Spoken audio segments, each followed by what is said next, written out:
કૃષ્ણાય વયમ નમઃ. શ્રી વલ્લભ ગદાધર પધારીને શ્રીમદ ભાગવતજીનું રસપાન કરીશું. શ્રીમદ ભાગવત રસાસ્વાદ, પ્રથમ સ્કંદ, પંચમ અધ્યાય. નારદજી નું પધારવું અને વ્યાસજીના અવતારનું મુખ્ય પ્રયોજન કહેવું. કારણ કે આપનો અવતાર જ પ્રભુના ગુણાનુવાદ કરવા માટે, પ્રભુના ગુણોનું કથન ચિંતન કરવા માટે છે. અને એ સંપૂર્ણ રીતે ન થવાથી જ અંતરમાં જે કઈ અપ્રસન્નતા ઉત્પન્ન થઈ છે એ એના પરિણામે જ છે. કારણ કે જે પ્રાકટ્યનું જે મુખ્ય પ્રયોજન છે એ સિદ્ધ નથી થયું ત્યાં સુધી જે મનની પ્રસન્નતા છે એ પ્રાપ્ત નથી થઈ.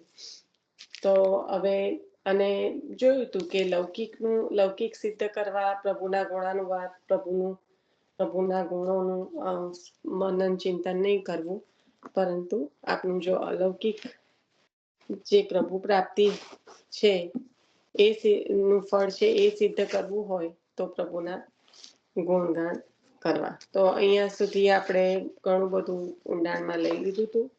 એટલે હવે આજે સીધા આગળ વધીએ છીએ. કોઈને પણ કોઈ પણ પ્રકારનો પ્રશ્ન હોય કે કંઈ પણ મનન ચિંતન દ્વારા જો કંઈક વિશેષ ભગવદીય કે કંઈ પણ પધાર્યા હોય તો લઈ શકો છો. નહીં તો પછી આપણે આગળ વધીએ છીએ.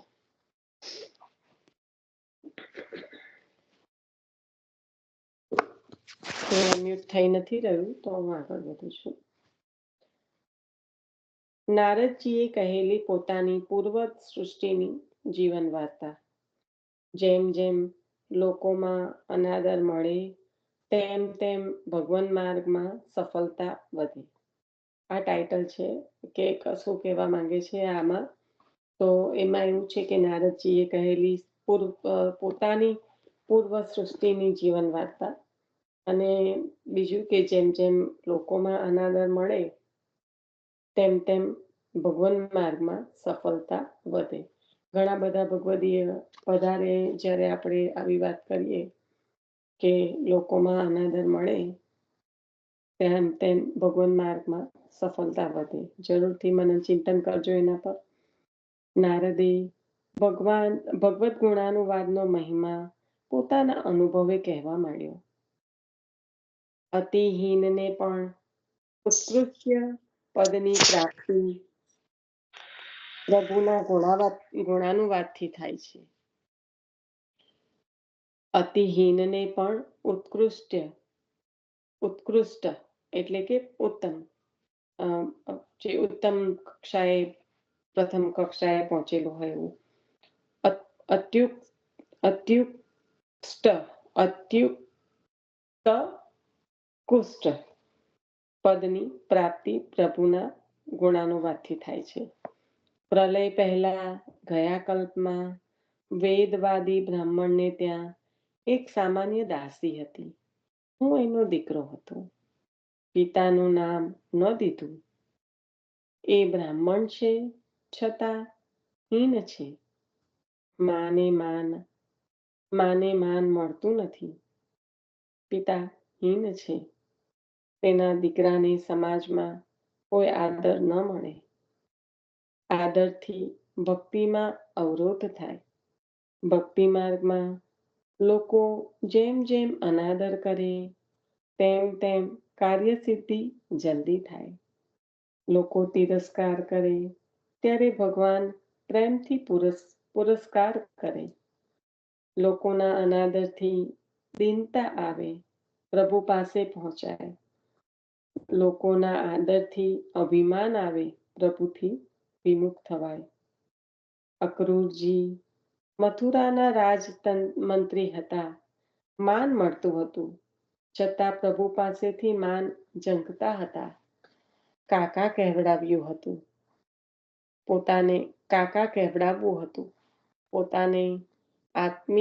પ્રભુ પોતાને આત્મીય ગણે તે આદર છે તેની ઈચ્છા હતી.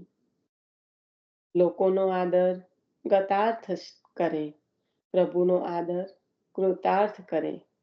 બ્રાહ્મણને ત્યાં ચતુર્માસમાં 4 સાધુ પુરુષો આવ્યા. ભવિષ્યના તે સનતકુમારો હતા. યોગનિષ્ઠ હતા. બ્રાહ્મણને ત્યાં રહ્યા. બ્રાહ્મણે 5 વર્ષના મને તેમની સેવામાં મૂકી દીધો. ભગવાનના માર્ગમાં પહેલું સાધન સેવા માટે સત્સંગ છે. ભગવાનના માર્ગમાં પહેલું સાધન સેવા માટે સત્સંગ છે. સત્સંગ ઈચ્છનાર માટેના 16 લક્ષણો. હવે આ 16 લક્ષણો આવે છે. એક ટાઇટલ છે કે સત્સંગ જે ઈચ્છતું હોય એના માટેના જે લક્ષણ હોવા જોઈએ એને શું લક્ષણ કયા છે, તો એ કયા? તો અત્યાર સુધી જે કહ્યું એમાં મુખ્યત્વે આપની કથા કહી કે પૂર્વમાં આપનો જન્મ કોણે ત્યાં થયો, એટલે કે ગયા કલ્પમાં જે પ્રલય પહેલાની વાત કરી કે ગયા કલ્પમાં જ્યારે વેદવાદી એક બ્રાહ્મણ હતા, એમને ત્યાં મારી માતા એક સામાન્ય દાસી હતી અને હું એનો દીકરો હતો. પિતાનું નામ અહીંયા આપ્યું નથી, પિતાની પહેચાન આપી નથી. એ એમ કહ્યું કે બ્રાહ્મણ છે છતાં હીન છે. બહુ વધારે અંદર નથી ઊંડાણ આપ્યું, પણ બ્રાહ્મણ છે છતાં હીન છે. માને માન મળતું નથી અને પિતા હીન છે, કારણ કે મા દાસી છે તો એવું કોઈ માન નથી એમનું, અને પિતા હીન છે. તો પછી એના પુત્રને તો સમાજમાં કોણ આદર કરે? એટલે આદર ન મળે, આદર મળે તો સારું છે, પણ ન મળે તો પણ સારું કઈ રીતે છે એ અહીંયા નારદજી સમજાવવા માંગી રહ્યા છે કે જો ભગવાન માર્ગમાં સફળતા જોઈતી હોય તો લૌકિક, વ્યવહારિક, સામાજિક કહેવાતો જે આદર છે એ અવરોધરૂપ છે. કારણ કે જ્યારે આદર મળે ત્યારે થાય શું કે એ એક એટલું આમ કહેવાય ને કે ગ્રેજ્યુઅલ પ્રોસેસ છે જેની જીવને જાણ રહેતી નથી. પેલું આપણે કહીએ કે પાણી હોય તો પાણી એનો રસ્તો કરી લે, એને તમારે બારણું ખોલીને આવકારવું ના પડે. એવી રીતે આ અભિમાન છે તો એનો રસ્તો સ્વયં કરીને આવે. જીવને એને આવકારવા માટે જવું ના પડે, અથવા તો એ આવે એની જાણ પણ ના કરે. એટલે એનો પ્રવેશ જેમ પાણી છે, એની હવા છે પોતાની જગ્યા શોધીને આવી જાય, એવી રીતના અહંકાર પણ એવી રીતે પ્રવેશી જાય. તો આ અહંકાર પ્રવેશવાનું મુખ્ય કારણ છે અતિશય મળતો આદર. હવે આદર જ્યારે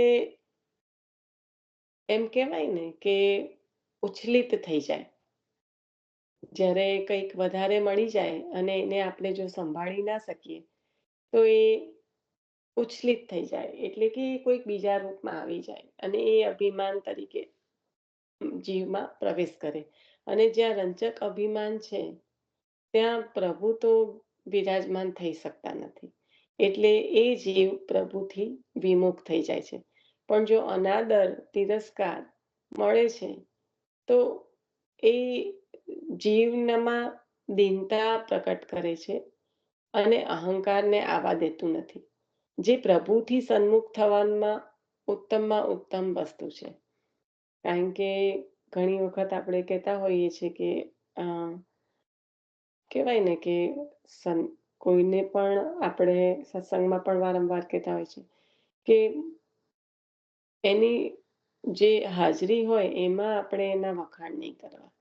કારણ કે આપણે કદાચ આપણો વિવેક, આપણો પ્રેમ અને આપણી લાગણી દર્શાવવા જતા હોઈએ તો ખોટું કંઈ નથી, પણ એની સાથે જો એનામાં રંજક અહંકાર પ્રવેશ થઈ ગયો તો આપણે અજાણતા એનું કહેવાય ને કે બગાડ કરીશું.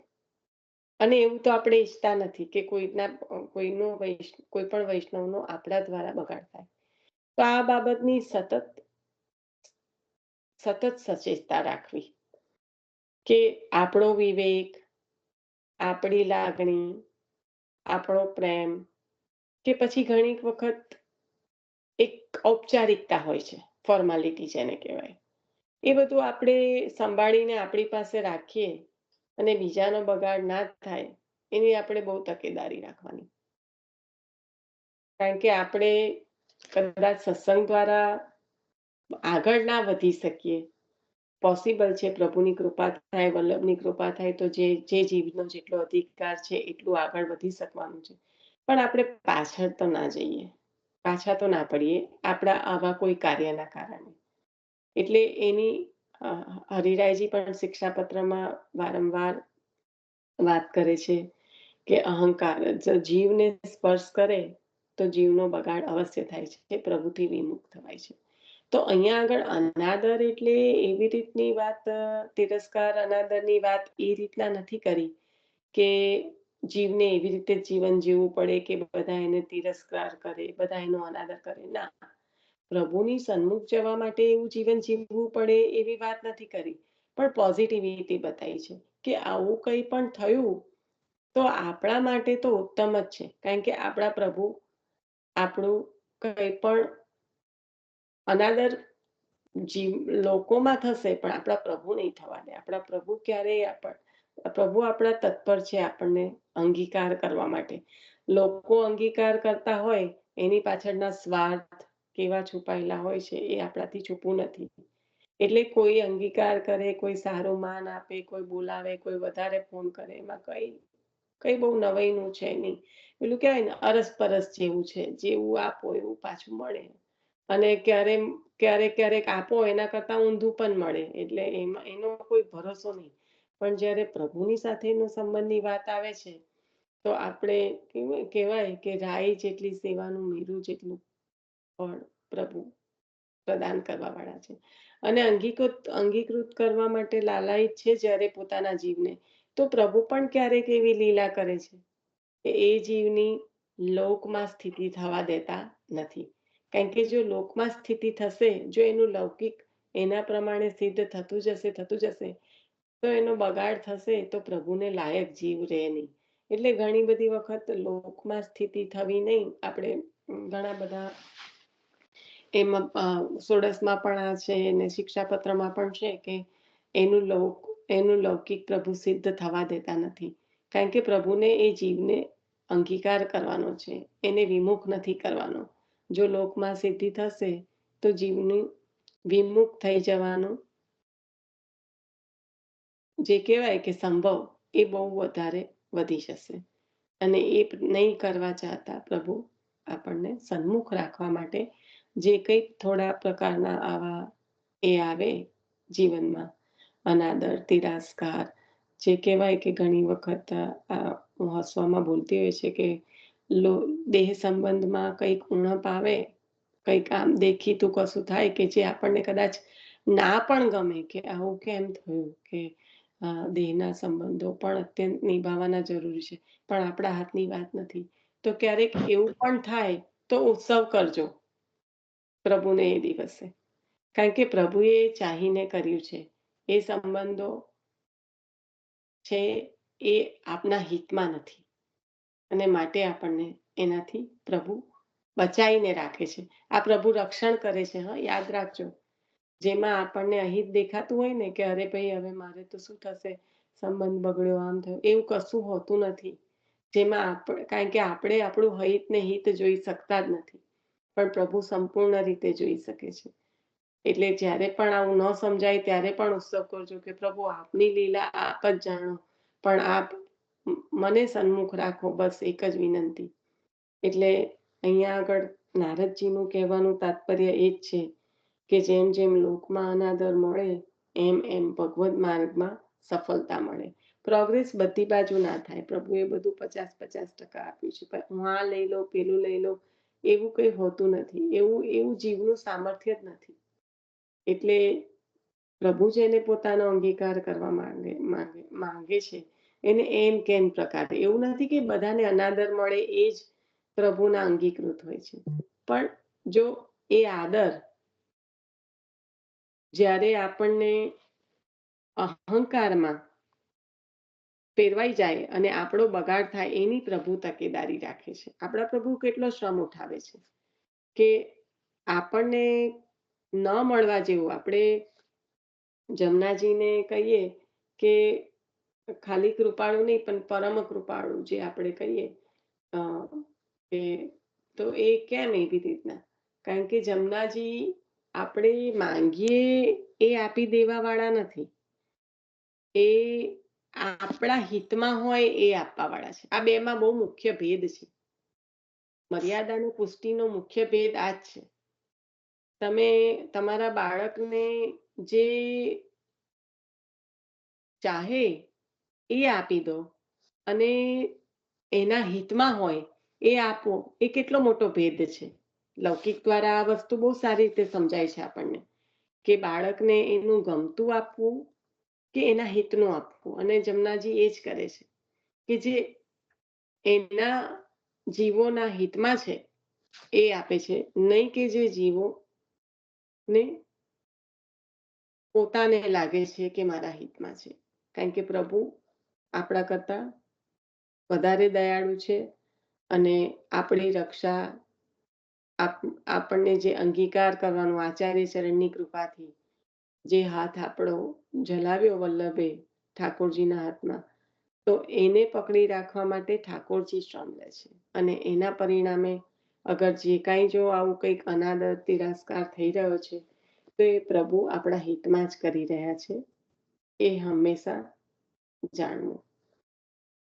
હવે સત્સંગ કરનાર સત્સંગ અને આ બધું કરવા માટે મુખ્ય સાધન શું છે? તો સત્સંગ. કારણ કે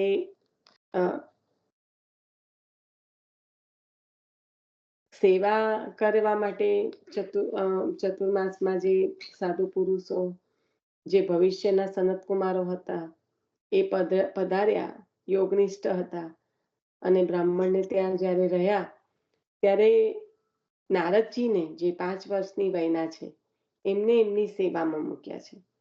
તો ભગવાનના માર્ગમાં પહેલું સાધન સેવા માટે સત્સંગ છે.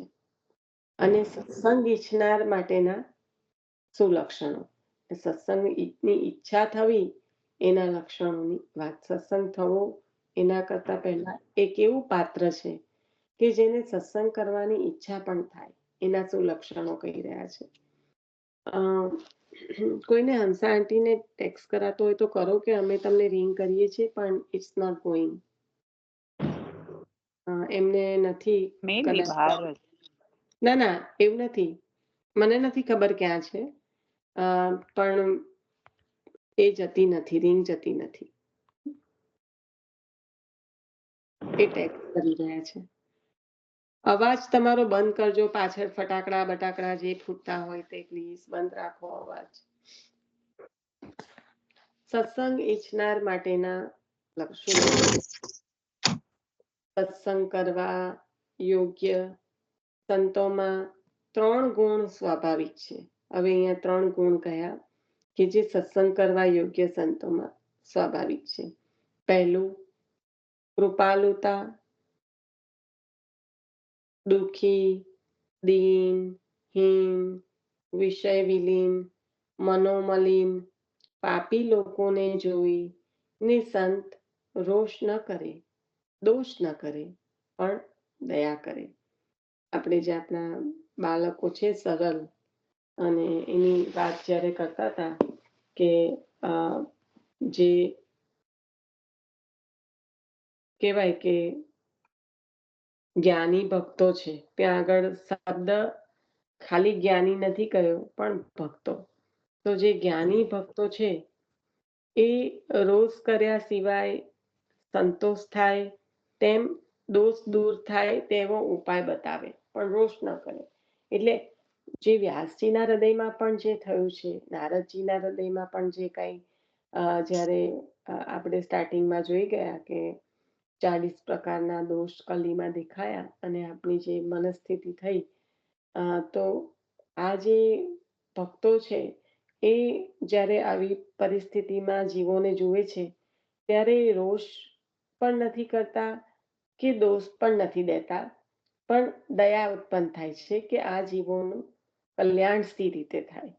કેવી રીતે આ જે કાદવમાં પડ્યા છે, જે દોષમાં કલીના દોષથી ઘેરાયેલા છે એવા જીવોનો કઈ રીતે પ્રભુ સન્મુખ કરાય. પ્રેમના પુનિત પ્રવાહથી પ્રાણી માત્રને પાવન કરે, સૌને સન્માર્ગે વાળે, સ્નેહ શ્રી હરિમાં કરાવે. સૌના દુઃખો દૂર કરવાની ઈચ્છા, કોમલતા સંતોમાં હોય, કઠોરતા ન હોય. તો જેમ કહ્યું એમ કે આ દુઃખ છે તો દુઃખ સી રીતે દૂર થાય એની ઈચ્છા કરનારા આપ હોય, કઠોર ન હોય. હવે બીજું લક્ષણ કહે છે, બ્રહ્મ વિદ્યા, સંતોને ભગવાનનું જ્ઞાન હોય. પહેલું કૃપાલુતા અને બીજું બ્રહ્મ વિદ્યા. તો કહે છે કે સંતોને ભગવાનનું જ્ઞાન હોય, શાસ્ત્રોના રહસ્યોની યથાર્થ સમજ હોય. તે અન્યત્ર આથડતા અટકાવે.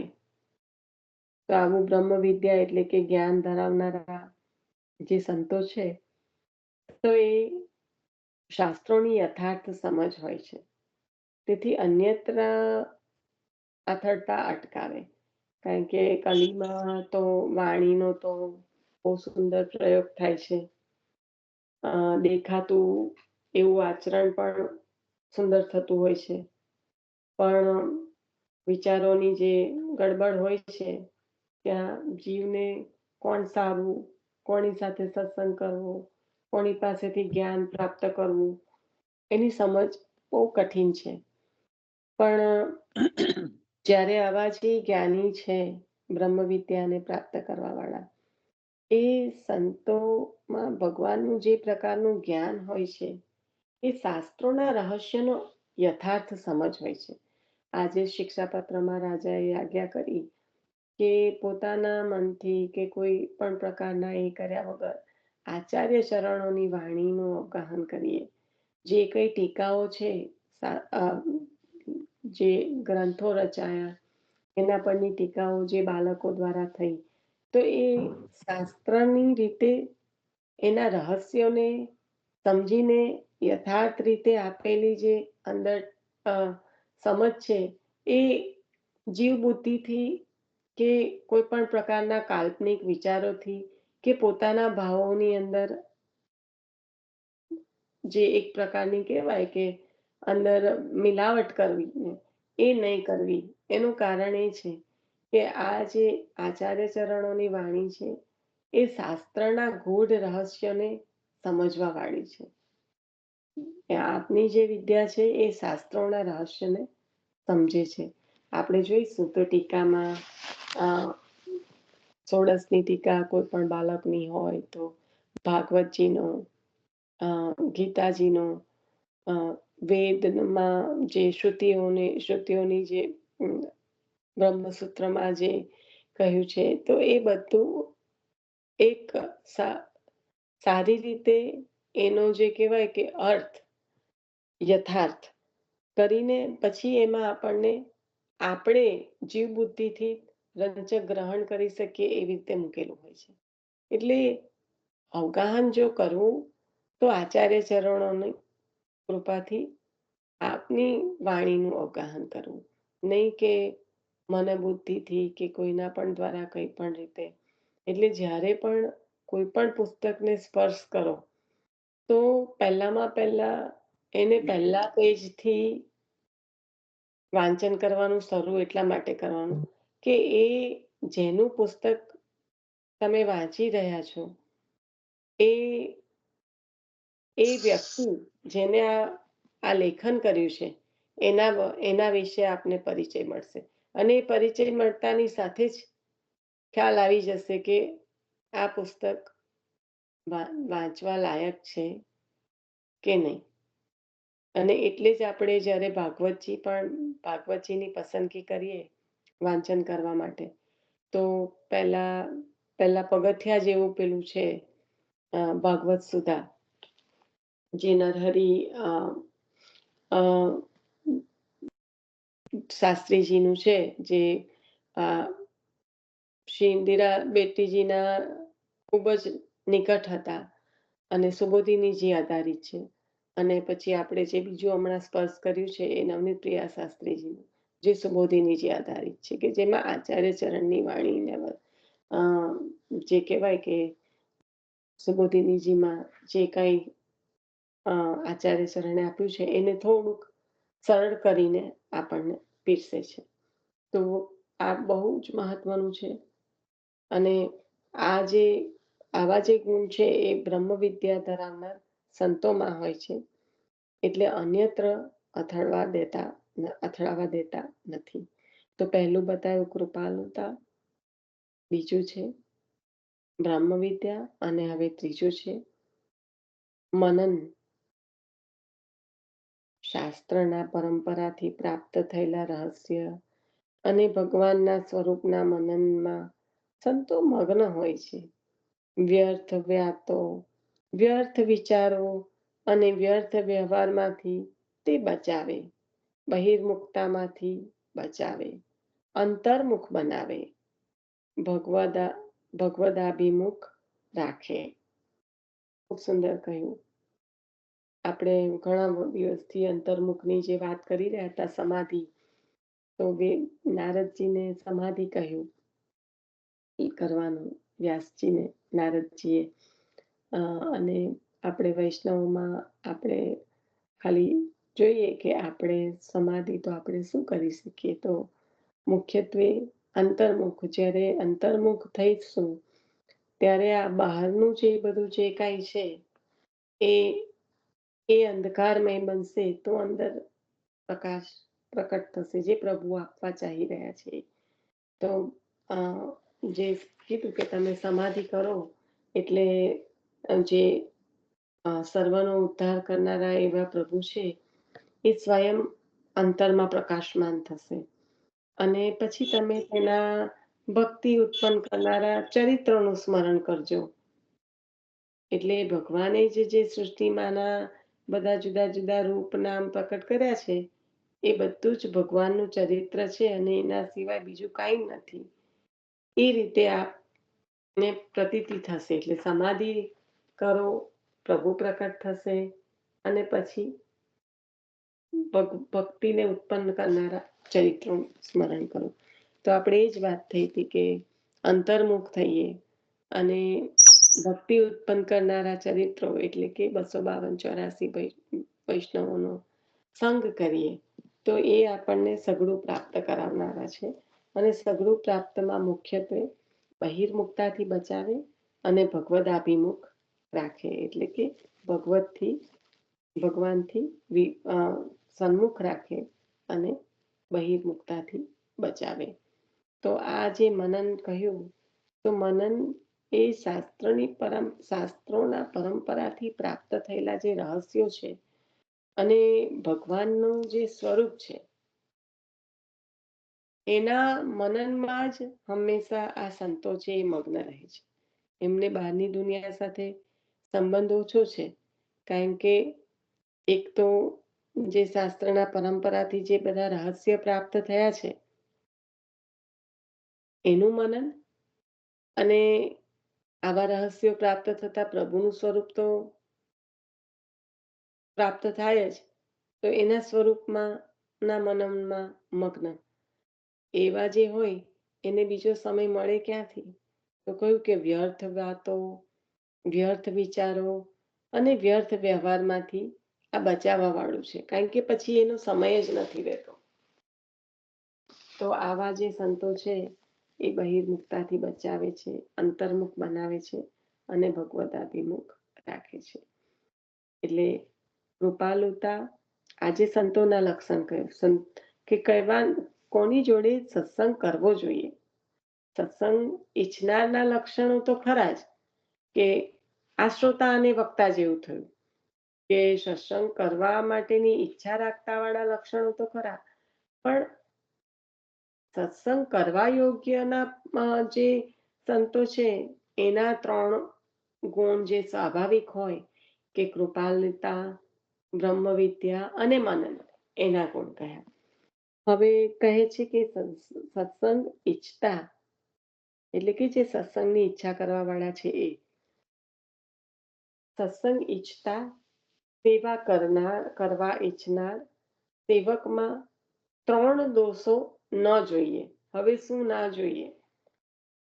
જે સત્સંગ કરવા યોગ્ય સંતો છે એનું શું ગુણ હોવા જોઈએ નહીં, પણ એમાં સ્વાભાવિક આ ગુણ હોય છે એ કહ્યું. અને હવે જે સત્સંગ કરવા ઈચ્છે છે, સેવા કરવા ઈચ્છે છે, એમાં સેવકમાં 3 દોષ ન હોવા જોઈએ. કયા ન હોવા જોઈએ? તો ચપલતા. હવે ચપલતામાં કહે છે કે શરીર, ઇન્દ્રિય અને અંતઃકરણની ચંચલતા, અસ્થિરતા તે સહજ દોષ છે. દ્રઢ પ્રયત્નથી ચપલતા જાય, બુદ્ધિથી મનને ગમે તેમ દોડતું અટકાવે, ઇન્દ્રિયોને અયોગ્ય વિલાસ કરતી અટકાવે, આળસ છોડીને સમજપૂર્વક સતત પ્રયત્ન પરાયણ થાય, પ્રયત્નથી કંટાળે નહીં, પ્રયત્ન પડતા મૂકે નહીં, તેની ચપલતા જાય. તો 3 દોષમાં પહેલો દોષ કયો? ચપલતા. એટલે કે શરીર, ઇન્દ્રિય અને અંતઃકરણથી જે પ્રાપ્ત થતી ચંચલતા છે, જે અસ્થિરતા છે, જે સહજ દોષ છે. આ કોઈ એવો અસામાન્ય દોષ નથી કે જો એકમાં છે ને બીજામાં નથી. આ એકદમ સહજ છે. જેમ આપણે કીધું કે પાણી પ્રવેશ કરે તો એ બારણું ખોલવું ના પડે, ગમે ત્યાંથી પ્રવેશ કરી જાય, હવા ગમે ત્યાંથી પ્રવેશ કરી જાય, જીવને ખબર પણ ના પડે. એવી અહીંયા આગળ એ સહજતા કહેવાય. તો આ દોષ પણ છે એ સહજ છે કે શરીર, ઇન્દ્રિય અને અંતઃકરણની ચંચલતા અને અસ્થિરતા એ તો સહજ દોષ છે. અને એ દોષ દૂર કરવા માટે જ આપણને આચાર્ય ચરણે શું કહ્યું?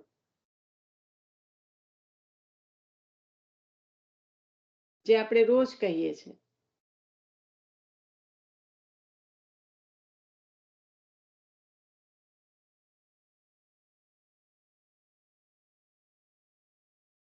કારણ કે અહીંયા આગળ કહ્યું કે ચપલતા એટલે કે શરીર, ઇન્દ્રિય અને અંતઃકરણની ચંચલતા, અસ્થિરતા એ સહજ દોષ છે. તો આચાર્ય ચરણ જાણે છે જીવા સ્વભાવ દુષ્ટા, તો એ સહજ દોષ છે. એના કારણે આપણને રોજ આપણે શું કરીએ છીએ અને આપણને શું કરવાનું કહ્યું આચાર્ય ચરણે? આ સહજ દોષની નિવૃત્તિ માટે.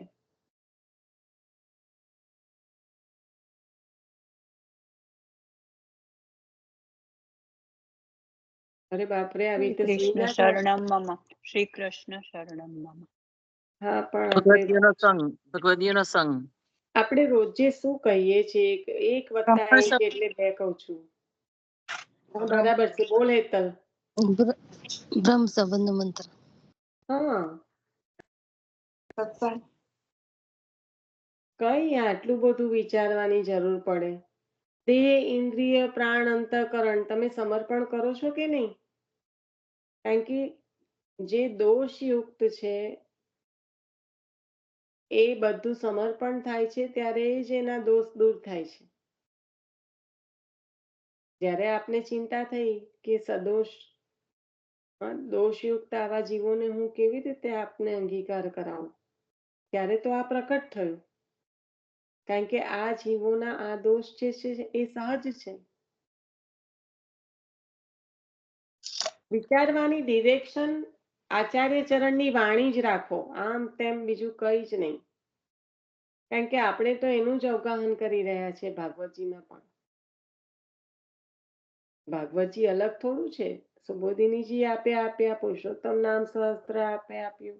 આપણને ભાગવતનો ગુડાળ તો આચાર્ય ચરણ પ્રકટ થયા અને આપણને આપવા માટે તો કર્યું.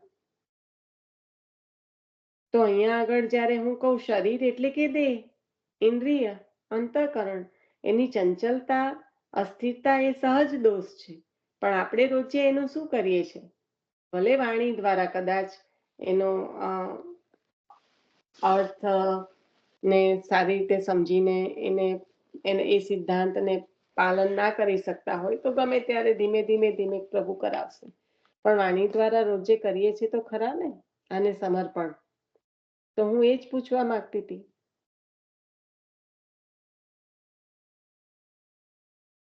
દ્રઢ પ્રયત્નથી ચપલતા જાય, આ પ્રયત્ન છે.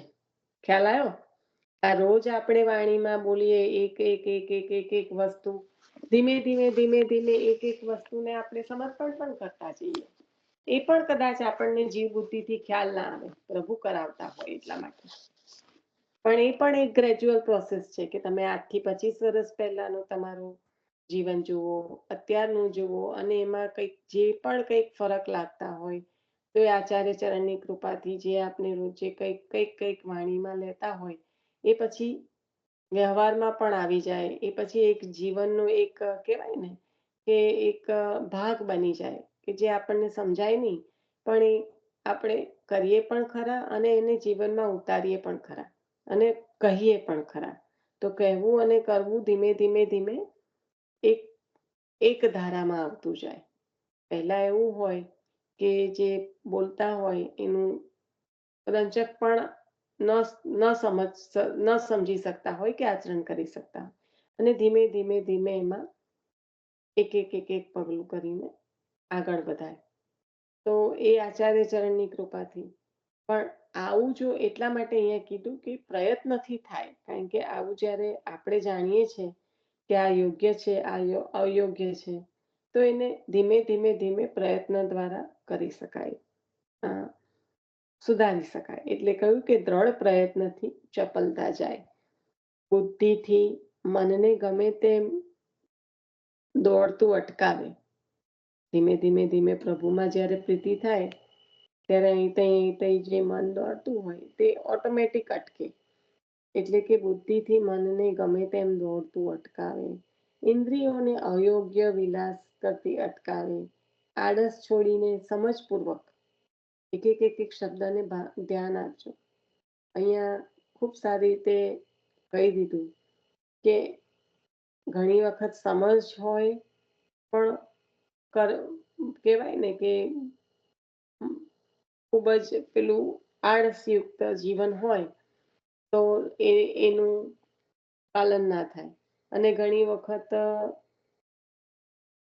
સમજ જ ના હોય, પણ અહીંયા આળસ છોડી દઈને સમજપૂર્વક સતત પ્રયત્ન પરાયણ થાય. પ્રયત્નથી કંટાળે નહીં, કદાચ સફળ ના થાય પણ એને પ્રયત્નથી કંટાળે નહીં, પ્રયત્ન પડતા મૂકે નહીં, તેથી ચપલતા જાય. તો આ જે ચપલતા, જેને ચંચલતા કહો, એને આપણે કેટલું વ્યવહારિક બતાવ્યું. આપણા રોજના જીવનમાં કોઈ પણ આપણા લૌકિક કાર્ય, ભલે આપણે સંસારમાં છીએ એટલે આપણે એ બધું પણ કરવાનું જ છે, પ્રભુને કેન્દ્રમાં રાખીને પણ આપણે જે કરવાનું છે એ કરવાનું જ છે. તો એમાં પણ આ કેટલું બધું સહાયરૂપ છે જે અત્યારે વાત કરી રહ્યા છે. હવે બીજું કયું, બીજો દોષ કયો? વિષય સંબંધ. પહેલો ચપલતા, બીજો વિષય સંબંધ. તો આ ઇન્દ્રિય અને કલાકૃત નિયત દોષ છે. સોરી, કાલકૃત. સોરી, મેં કીધું કેમ આવું મને. પણ ઇન્દ્રિય પહેલા જે શરીર ઇન્દ્રિય અને અંતઃકરણની ચંચલતા કહ્યું એ સહજ કહ્યું. હવે વિષય સંબંધી જે ઇન્દ્રિય અને કાલકૃત જે નિયત દોષ છે એમાં શબ્દ, સ્પર્શ, રૂપ, રસ અને ગંધ એ 5 વિષયો અનુક્રમે કાન, ચામડી, આંખ, જીભ અને નાસિકાથી અનુભવાય છે. મનને ગમે, મજા પડે તેવું લૌકિક સાંભળવું, સ્પર્શ કરવું, જોવું, સ્વાદ કરવા અને સૂંઘવું એ વિષય સંબંધી છે. તેમાં જેમ આસક્તિ વધારે તેમ પ્રભુથી વિમુખતા વધારે. આ દોષ દમથી દૂર થાય. ઇન્દ્રિયોના વિષયો ભોગવવાની ઈચ્છા પણ કાઢી નાખવી તે દમ છે. એટલે આ જે નિયત દોષ કયો, જે ઇન્દ્રિય અને કાલકૃત છે, સમયના પ્રભાવે અને ઇન્દ્રિયોના પ્રભાવે થતો જે દોષ છે એ નિયત દોષ છે. અ, કારણ કે આપણને ઇન્દ્રિયો મળી છે, આપણે કાલથી આધીન છીએ. કાલકૃત કહ્યું એટલે જે જીવો છે એ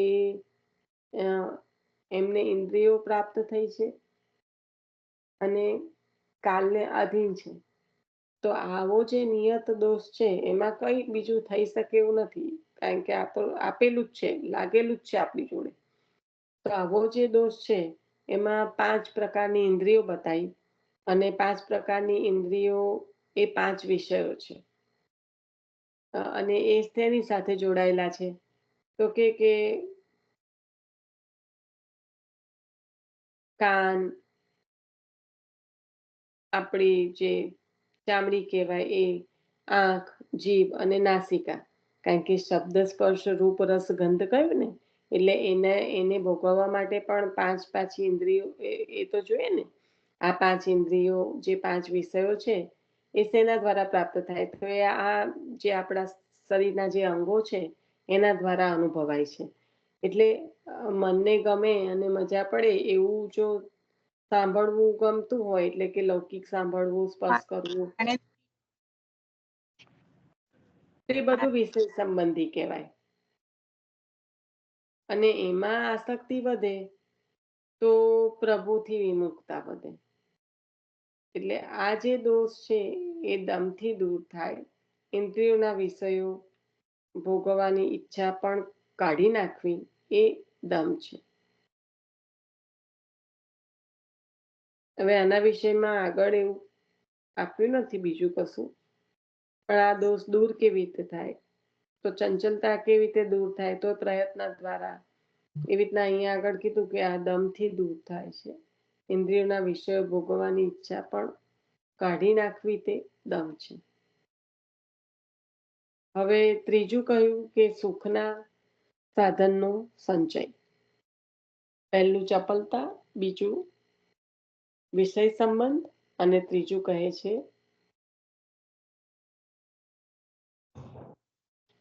સુખના સાધનનો સંચય, જે આપણને આચાર્ય ચરણે સંપૂર્ણ રીતે આજ્ઞા કરી છે. આપણે 252 જ્યારે જોઈએ, અને હમણાં તો ગદાધર દાસજીની જ વાર્તાજીમાં જોયું કે સંચય ના કરતા, એ જે પણ કંઈ હોય એ પ્રભુમાં વિનિયોગ કરાવતા. એટલે કહ્યું કે ત્રીજો દોષ કયો? સુખના સાધનોનો સંચય. તો આ પણ ઇન્દ્રિય અને કાલકૃત નિયત દોષ છે. મનને અને ઇન્દ્રિયોને અનુકૂળ લાગે, એશો આરામ મળે એવા ભોગના કે સુખના સાધનોનો સંગ્રહ પણ તન, મન અને ધનને તેમાં જકડી રાખે છે. પ્રભુ માટે પ્રયત્ન કરવા દેતા નથી. એ દોષ સુખના સાધનોનો સંગ્રહ ન કરવાથી જાય, અથવા કદાચ કુટુંબીજનો માટે કે ભાગ્ય યોગ બધા એશો આરામના સાધનો હોય છતાં તેનો ઉપયોગ પોતાના મન કે ઇન્દ્રિયોને બહેકાવવામાં ન કરવો, પણ સત્કર્મ કે પ્રભુ માટે વાપરવા. દાખલા તરીકે ઘરમાં બધા મસાલા હોય, સૌને માટે સ્વાદિષ્ટ વાનગી ભલે થાય, પણ તેમાં આસક્ત ન થવું, નિર્લેપપણે ખાવું, પ્રભુને ધરાવીને પ્રસાદ લેવો. ચપલતા હોય તો વિષય સંબંધ થાય, પછી એ માટે સુખના સાધનોનો સંચય થાય. ત્રણેય એકબીજા સાથે સંકળાયેલા છે. તેમાંથી છૂટવાનું પણ એકબીજા સાથે સંબંધિત છે. ચપલતા જાય તો વિષય સંબંધ ન રહે, પછી સુખ ભોગના સાધનોની જરૂર ન રહે. આ ત્રણ જતા સઘળા દોષ દૂર થાય. ખૂબ સુંદર રીતે કહ્યું કે આ ત્રણેય એકબીજા સાથે સંકળાયેલા કઈ રીતે છે? તો જે દેહ, ઇન્દ્રિય, અંતઃકરણની જે ચંચલતા છે, અસ્થિરતા છે, એ જે સહજ દોષ છે, એના કારણે શું થાય કે એ દોષ હોય એટલે બુદ્ધિ ગમે ત્યાં દોડવા માંડે. ઇન્દ્રિયો પણ અયોગ્ય વિલાસ કરવા માટે, ભોગવવા માટે દોડે. એટલે આ જે ચંચલતા છે એ જ વિષય સંબંધને લઈને આવે છે. હવે વિષય સંબંધનો જે દોષ છે એ પણ જ્યાં મનને પોતાને ગમે જે સાંભળવું, જે સ્પર્શ કરવું, જેનો સ્વાદ, જેની સુગંધ, એની પાછળ દોડે. એટલે એ આ ચંચલતા વિષય સંબંધને લઈ આવે છે.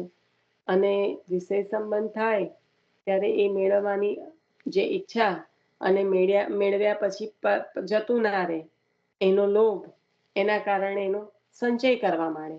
એટલે ત્યાં સુખના સાધનોનો સંચય. તો આ એકબીજા સાથે સંકળાયેલું છે. એટલે મનને જ્યારે આસક્ત ના થવા દે, કોઈ પણ જગ્યાએ અટકાવે અયોગ્ય જગ્યાએ જતા, તો ત્યારે આ ચપલતા છે એ ઓટોમેટિક વિષય સંબંધને રોકે છે. અને વિષય સંબંધ નથી પછી તો શું મળ્યું, શું નહીં મળે, ને શું જતું રહેશે, ને શું રાખવું છે, ને શું ભેગું કરવું છે, એની ચિંતા રહેતી નથી. તો સાધનોનો સંચય કરવાનો ત્યાં પ્રયાસ કરવો પડતો નથી.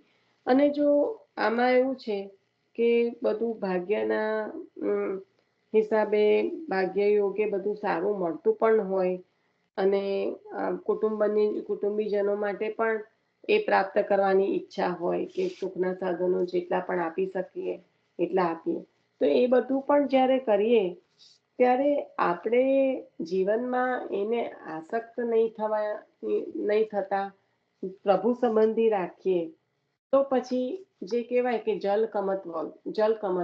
કમલવત જે નિર્લેપપણે આપણે રહેવું, સંસારમાં રહીને પણ જે કહેવાય ને ભક્તિ માર્ગીય સંન્યાસ, એની વાત છે કે જો બધું મળ્યું પણ તે છતાં જીવનને એ રીતે જીવીએ તો પછી આ જે કંઈ છે ચપલતા, વિષય સંબંધ અને સુખના સાધનોનો સંચય, એ દોષ પછી જીવને નડતા નથી.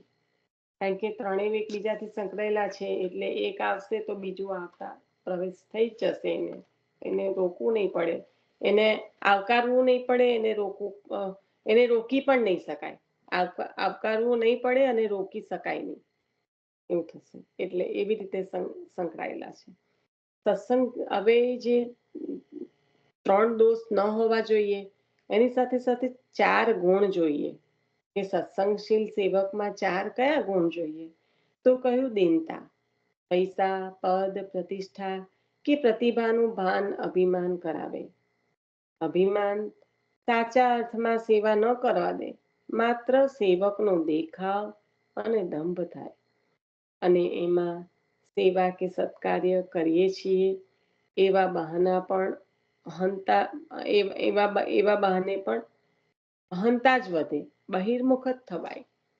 પોતાની બધી મહત્તા ભૂલી પોતે દાસ છે તેવા ભાવથી કે સ્વદોષ દર્શનથી દૈન્ય આવે ત્યારે સાચી સેવા થાય. બાલક જેવી સરળતા તેમાં હોય. વારંવાર આપણે કહીએ 80 વર્ષના પણ વલ્લભ ફૂલાચાર્યને આપણે બાલક કહીએ તો એ સરળતા, કારણ કે ઘણું બધું હોય પણ એને આપણે નાથ દ્વારાનો પણ રાજાએ પણ પ્રસંગ કર્યો છે. આમાં વૈષ્ણવ પણ પધારશે તો આના પર મનન ચિંતન કરજો. હમણાં એને લેતા નથી, પણ આ જે ગુણ છે દીનતા, એ કોઈ દેખાડવાનો વિષય નથી, એ એક ભાવ છે. અને પદ, પ્રતિષ્ઠા, પ્રતિભાનું જો ભાન થાય તો એ અભિમાન તો કરાવે છે.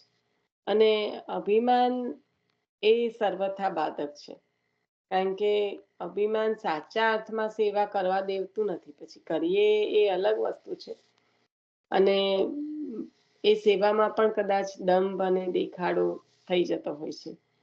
કારણ કે અમે આવા સત્કાર્ય કરીએ છીએ એવું કહીને પણ એ પણ અહંતા ઊભું કરવા વાળું છે, બહિર્મુખ લઈ જવા વાળું છે જીવને. એટલે જ્યારે આ બધું ભૂલીને પોતે દાસ છે અને સ્વદોષ દર્શન, મુખ્યતઃ દાસ છે. અને જે વ્યાસજીએ પણ કહ્યું કે મારામાં શું ઉણપ છે, તો મને એ બતાવો, એટલે કે મારા દોષનું દર્શન કરાવો. તો આ જે સ્વદોષ દર્શન એ દૈન્ય બનાવવા વાળું છે. અને આવા જ્યારે ગુણ પ્રાપ્ત થાય ત્યારે, આવો ગુણ જ્યારે પ્રાપ્ત થાય દીનતા રૂપી, ત્યારે પછી સાચી સેવા થાય અને બાળક જેવી સરળતા પણ પ્રાપ્ત થાય. હવે બીજું છે અનુવર્તન. સામાની સાનુકૂળતા, સામાના મનને સમજીને તેને અનુસરતું વર્તન, તે અનુવર્તન. જેની સેવા કરવી હોય તેને સાનુકૂળ થવું જોઈએ. કેટલું સુંદર કહ્યું.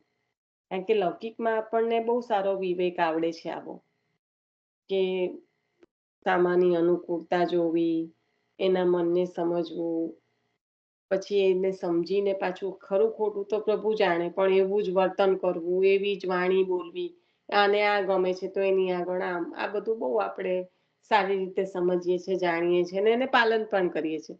પણ અહીંયા એની વાત નથી. અલૌકિકમાં આપણા પ્રભુને શું રૂજે છે? તો જેની સેવા કરીએ છીએ એને સાનુકૂળ થવું એ અનુવર્તન છે. પોતાના શરીર, સંયોગો અને સ્વભાવને અનુસરીએ, પોતાની અનુકૂળતા વિચારીને કાર્ય કરીએ, તો આપણે એ બધાના દાસ છીએ, પ્રભુના નહીં. આપણા મન ઇન્દ્રિય આપણા પર હામી થઈ ગયેલા છે, એટલે આપણે એમની સેવા કરી રહ્યા છે. કારણ કે મને આ રૂજે તો હું આ કરું, મારી ઇન્દ્રિય મને આ કરવાની પ્રેરણા કરે એટલે હું આ કરું, તો હું કોની સેવા કરી રહી છું?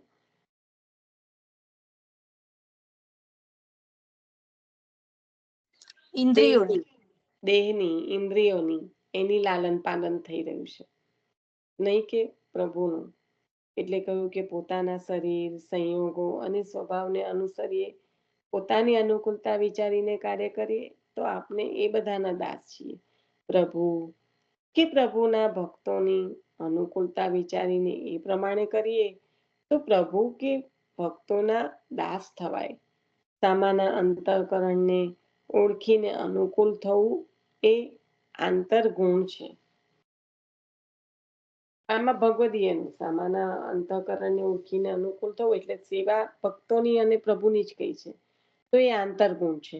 તો અહીંયા અનુવર્તન એટલે કે સાનુકૂળતા, સામાનું મન અને એને સમજીને અનુસરતું વર્તન, કે જે સેવામાં આપણે આપણા પ્રભુને રૂચતું કરીએ, જેની સેવા કરીએ છીએ એને સાનુકૂળ થઈએ, તો એ અનુવર્તન. અને જેની સેવા કરીએ, ભક્તોની સેવા કરવી હોય તો એમના અંતઃકરણને ઓળખીને અનુકૂળ થઈએ, તો એ આંતરગુણ છે. ત્રીજું કયું? શુશ્રૂષા, એટલે કે સેવા કરવાની પોતાની પ્રબળ ઈચ્છા જોઈએ. જેની સેવા કરવી હોય તેની પણ સંમતિ જોઈએ, શ્રવણ ઈચ્છા પણ જોઈએ. એટલે શુશ્રૂષા એટલે જેની સેવા કરવાની છે એની પ્રબળ ઈચ્છા. એવું નહીં કે આજે બહુ મનોરથો ઉમટી આવ્યા અને કાલે થયું કે અરે હવે પાછું આ તો કેમનું થશે, કે આજે તો ઝડપ કરવી પડશે. તો આ જે છે ત્યાં આગળ કહેવાય કે એક પ્રકારની પોતાની ઈચ્છા પર છે, કે કેટલી પ્રબળ ઈચ્છા છે સેવા કરવાની. પછી એના પર જ જે પણ હોય તો એ બધું શક્ય બને, કારણ કે આપણી ઈચ્છા પ્રબળ છે. તો ત્યાં આગળ પ્રભુ કૃપા કરીને જે કાંઈ કરવું હોય એ કરાવે. તો જેની સેવા કરવી હોય એની સંમતિ પણ જોઈએ, અને જેને કરવાની છે સેવા એની પ્રબળ ઈચ્છા પણ જોઈએ, એને શ્રવણ ઈચ્છા પણ જોઈએ. એટલે શુશ્રૂષા એટલે પોતાની ઈચ્છા, અને શ્રવણ ઈચ્છા એટલે સામેવાળાની પણ ઈચ્છા જોઈએ. ચોથું અલ્પ ભાષણ. બહુ બોલવું કે કાંઈ ન બોલવું એ પણ દોષ છે. તે સંસર્ગથી આવે છે. જરૂર પૂરતું મધુર, સત્ય, કોમલ, ધર્મયુક્ત બોલવું, ગંભીરતા, ધૈર્ય, વિવેક વગેરે તેનાથી સચવાય છે. ઓછું બોલવાથી અનર્થમાંથી ઉગરી જવાય છે. તો અલ્પ ભાષણ અહીંયા કહેતા કહ્યું કે બહુ બોલવું અથવા તો કંઈ પણ ન બોલવું એ બંને દોષ છે. કારણ કે અને એ આવે છે સંસર્ગથી. જેવો સંગ કરો એવું પછી વાણી પર પણ અસર કરે. એટલે પ્રભુને સન્મુખ કરનારા નો સત્સંગ થાય તો એ વાણી પણ જેનું ઉચ્ચારણ થાય એ મધુર, સત્ય, કોમલ અને ધર્મયુક્ત હોય. તો આ બધું સંસર્ગથી આવે છે. અને ગંભીરતા, ધૈર્ય, વિવેક વગેરે આ રીતે સચવાય છે. આવી વાણી હોય, અલ્પ ભાષા હોય તો ગંભીરતા, ધૈર્ય અને વિવેક વગેરે પણ સચવાય. એટલે ઓછું બોલવાથી અનર્થમાંથી ઉગરી જવાય છે. વાણીના આપણે જોયું છે ઘણી બધી રીતે આપણા શાસ્ત્રોમાં એ બતાવ્યો છે. વાણીના ઘણા પ્રકાર છે. વૈખરી વાણી, આપણે સતીશ કાકાના સત્સંગમાં પણ સતીશ કાકાએ થોડું આ સંદર્ભમાં લીધું હતું. પણ અલ્પ ભાષ્ય એટલે બોલે પણ પ્રમાણમાં, અને તે પણ સંસર્ગથી જ આવે. એટલે જરૂર પડતું મધુર, સત્ય, કારણ કે સત્ય તો પ્રભુને પ્રિય છે. પછી મધુરતામાં ખોવાઈ જઈને જેમ તેમ તો બોલાય નહીં. સત્ય તો હોવું જ જોઈએ, પણ એની સાથે સાથે મધુર હોવું જોઈએ અને કોમલ. કોઈના દિલને જો દુઃખ પહોંચાડે એવી વાણી છે એ કોમલ નથી. તો સત્ય, મધુર, કોમલ, કાનને મધુર લાગે એટલે કે કાનને ગમે એવું હોય. કર્કશતા ના હોય જે વાણીમાં, એ મધુર છે. જે હૃદયને ગમે એવી લાગે એટલે કે હૃદયને દુઃખ ન પહોંચાડે તો એ કોમલ છે. અને એની સાથે સાથે જે વાણીમાં દંભ નથી, જે વાણીમાં કોઈ પણ પ્રકારનું અસત્ય નથી છુપાયેલું, તો એવી વાણી એટલે કે સત્ય. અને જે વાણીનો સંબંધ ભગવત સંબંધ છે, એટલે કે ભગવાનની સાથેનો છે, તો એ ધર્મયુક્ત. તો આવી જે વાણી છે એની વાત કહી. અને ગંભીરતા, ધૈર્ય, વિવેક વગેરે પણ આ રીતે કરવાથી જ સચવાય છે. કારણ કે આવું જે બોલે છે એનો વિવેક, ધૈર્ય અને ગંભીરતા એ સારી રીતે પ્રાપ્ત કરી શકે છે. એટલે કહ્યું કે ઓછું બોલવાથી અનર્થમાંથી પણ ઉગરી જવાય છે. કારણ કે બોલવાની વાણીના સંબંધે તો આખું ને આખું મહાભારત થયું. એટલે ઓછું બોલવાથી અનર્થમાંથી ઉગરી જવાય છે. કારણ કે અમુક અનર્થ વાણીના પ્રભાવે થતા હોય છે, જે આપણે પણ આ મહાભારત આપણા જીવનમાં આપણે દરેક જણ ફેસ કરી જ રહ્યા છીએ. એટલે કોઈને કોઈ પ્રકારે આનો આપણને અનુભવ છે જ. તો આવા જે અનર્થ છે એમાંથી પણ બચી જવાય એવી વાણીનું કહ્યું. એટલે અલ્પ ભાષ્ય. તો 4 દોષ કયા, 3 ગુણ સંતના કયા, 3 દોષમાંથી બચવાનું કહ્યું, અને 4 ગુણ કયા કે જે સત્સંગ કરવા ચાહે છે એ સત્સંગશીલ સેવકમાં પણ કયા ગુણ જોઈએ.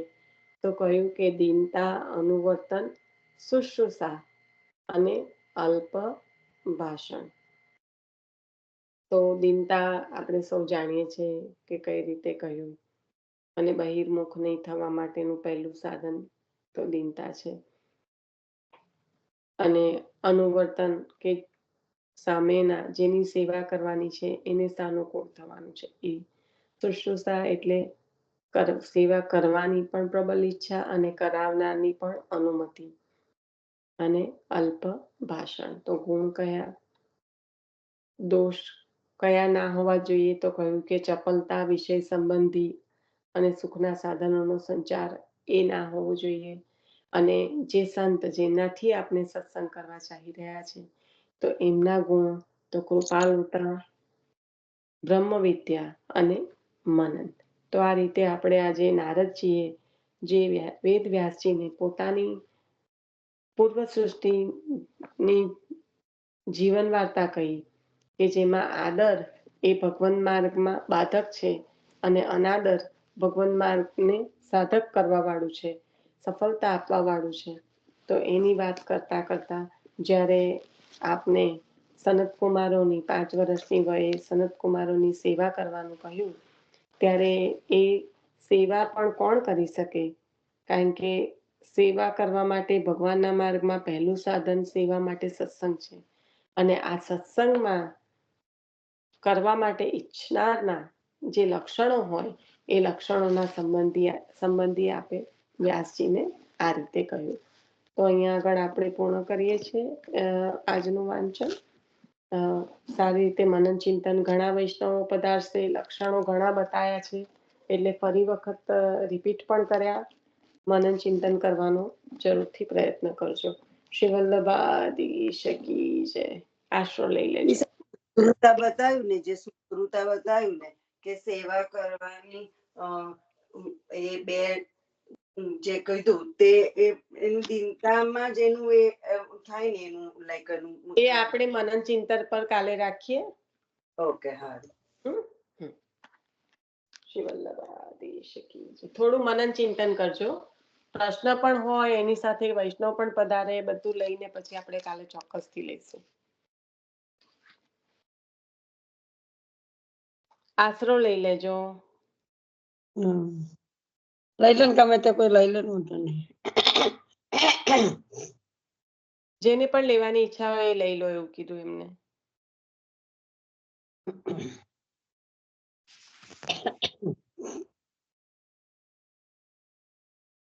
શ્રી વલ્લભાધીશ કી